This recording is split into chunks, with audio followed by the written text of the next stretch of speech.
Yaa'ii dureewwan gamtaa Afrikaa 37 xumuramee jira. Caffeen Oromiyaa muudama hooggantoota garaagaraa raggaasise. Abukaatoon deetaa ministeera duraanii obbo Taayee Dandanaa ibsa arra kennee jira. Ashamaa harka fuunee daawwattoota kabajamtoota oduu bal'inaan. Sirna barnootaa fi adeemsa baruu fi barsiisuu jaarraa 22ffaa madaaluu walgahii haqaa qabeessa barnoota qulqullina qabu babal'isuu fi uwwisa barnootaa ilaalchisee yaa'ichi marii bal'aa geggeessuu ibsame. Yaa'ii dureewwan gamtaa Afrikaa 37ffaa murtaawwan adda addaa dabarsuun xumurame. Hooggantoonni ministeeronni dippiloomaatonni fi hooggantoonni dhaabbilee gamtichaa yaa'icha irratti hirmaataniiru. Yaa'ii guyyoota lamaaf geggeeffameen ajandaalee adda addaa irratti gadi fageenyaan mari'achuun eerameera. Gabaasa raawwii hojii dhaabbilee gurmaa'insaa fi koreewwan dhageeffachuun murtoo hojiirra oolmaa daldala bilisa Afrikaa ariifachiisuun qabatamaan jireenya hawaasaa jijjiiruuf hojjetamuu akka qabus akeekameera. Ajandaa 263 milkeessuuf hojjetamuu akka qabu nagaa fi tasgabbii biyyoota mirkaneessuu akkasumas walitti dhufeenya idilee cimsuu irratti hojjetamuu akka qabu ibsameera. Yaa'iin hooggantoonni gamtaa Afrikaa 37ffaa gurraandhala 17 guyyaa 18 bara 2024 geggeeffamaa ture arra xumurameera. Caffeen Oromiyaa yaa'ii idilee jahaffaa waggaa sadaffaa bara hojii caffee jahaffaa kan guyyaa lammaffaa geggeessaa jiruun muudama hooggantoota garaagaraa raggaasise. Haaluma kanaan Dr. Abdul Aziz Daawud itti gaafatamaa waajjira pirezidaantii mootummaa naannoo Oromiyaa, Dr. Abdii Yuuyyaa Komishinii Karooraa fi Misooma Oromiyaa, Aadde Masarat Asaffaa hooggantuu biiroo daldala Oromiyaa, Aadde Maburaat Baacaa hooggantuu biiroo dhimma dubartootaa fi daa'imman Oromiyaa, Aadde Jamiilaa Simbiruu hooggantuu biiroo aadaa fi turizimii Oromiyaa, obbo Maatiyos Sabbooqaa hoogganaa biiroo dhimma dargaggoo fi ispoortii Oromiyaa, Injiinar Eebbisaa Garbaa hoogganaa biiroo carraa hojii fi ogummaa Oromiyaa, obbo Jamaal Kadir hoogganaa ejensii babal'ina waldaalee Oromiyaa taasisuun muudama dhihaate sagalee caalaan raggaasiseera. Dabalataan caffeen Oromiyaa oolmaa hardhaatiin wixinewwan lamaa fi dambii tokko raggaasiseera.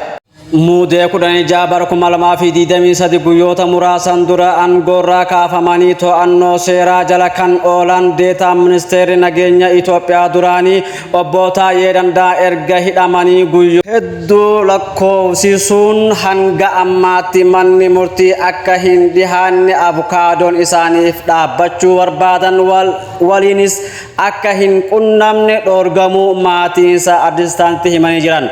Waggoota lamaaf oliif deetaa ministeera nageenya Itoophiyaa ta'uun tajaajilaa kan turan obbo Taayee Dandanaan qeeqaa cimaa tibbana mootummaa irratti dhiyeessan hordofee muddee 11 bara 2023 xalayaa muummee ministeera Abiyyi Ahmad irraa barreeffaman aangoo isaaniirraa kaafamuu akkasumas guyyaa tokko booda ammoo to'annoo jala ooluu isaanii ni yaadatama. Haadha warra obbo Taayee kan ta'an Aadde Sintaayyoo Alamaayyoo Addis Istaandida akka himanitti abbaan warra isaanii waajjira qorannoo yakka ol'aanaa federaalaa magaalaa Finfinnee naannoo Meeksikoo jedhamuuf beekamutti erga hidhaman guyyoota hedduu lakkoofsisus hanga ammaatti fagoorraa ilaaluu malee itti dhiheenyaan dubbisuu akka hin eeyyamne himaniiru. Guyyaa jalqabaa eessa akka jiru argachuu hin dandeenye guyyaa lammaffaa ammoo nyaata qabadhee deemus arguun dhorgamee deebi'ee sadaffaarra mana hidhaa keessa jiru deemanii fagoorraa ilaaluu malee itti dhihee dubbisuuf akka naaf hin eeyyamne himaniiru. Guyyaa jalqabaa eessa akka jiru argachuu hin dandeenye guyyaa lammaffaa ammoo nyaata qabadhee deemus arguun dhorgamee deebi'ee sadaffaarra mana hidhaa keessa jiru deemanii fagoorraa argee malee itti dhiyaadhee dubbisuuf naaf hin eeyyamne jedhan. maatii isaanii qofa osoo hin taane avokaadoon obbootaa'eef dhaabbachuu fedha agarsiisan akka qunnamuu hin dandeenye himaniira. Avokaadoonni baay'een isaaf dhaabbachuuf fedha agarsiisuu qunnamuuf gaafatan turan garuu eeyyama hin arganne adeemsi mana murtii hin jalqabne jedhan.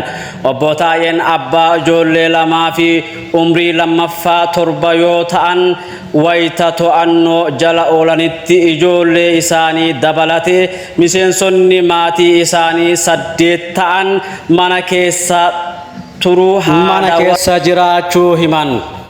Aadde Sintaayoon haala sakkatta'iinsa wiixata galgala mana isaanii taasifamee ture ilaalchisee wayita yaadachiisan wiixata halkan keessaa naannoo sa'aatii 5 hanga 10 sakkatta'iinsa taasifamaa ture ibsuun wayita raawwatamu ijoollee wajjin biizii ture xiinxalee hin ilaalle jechuun dubbatte.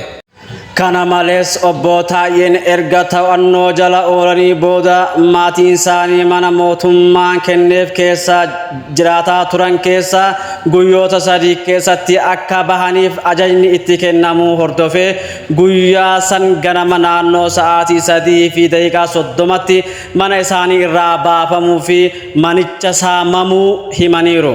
Meeshaa muraasaa fi wayaa uffannu qabannee gara mana firaatti dhiyeessineera. Meeshaa hafe akkuma jirutti mana wajjiin saamameera jedhan aadde Sintaayoon.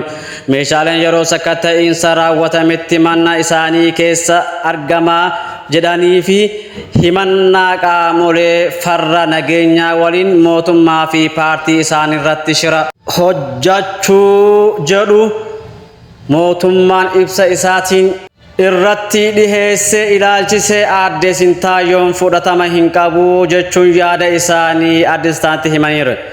Akka aadde Sintaayoon himtetti himannaa irratti deemaa jiru kun baay'ee nu ajaa'ibeera jedhan. Obbootaa'een nama paartii isaaniitiif aarsaa kafalanidha.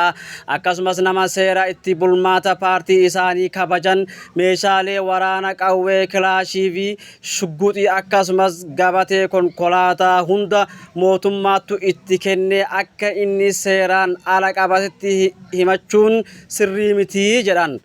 Humni waloo nageenyaa fi tasgabbii ibsa kibxata darbe baaseen obbootaa'een fala itti gaafatamummaa ummataa fi mootummaa irratti itti kennameen humnoota farra nagaa Itoophiyaa diiguuf hojjetan waliin ta'uun ergama diigumsa osoo hojjechaa jiran argamaniiru jechuun himatan.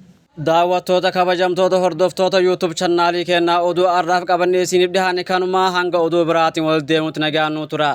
Like, subscribe, share gochuudhaan nu cinaa dhaabbadhaa akka mooraalii argannuuf isiniin jenna nagaan nu tura.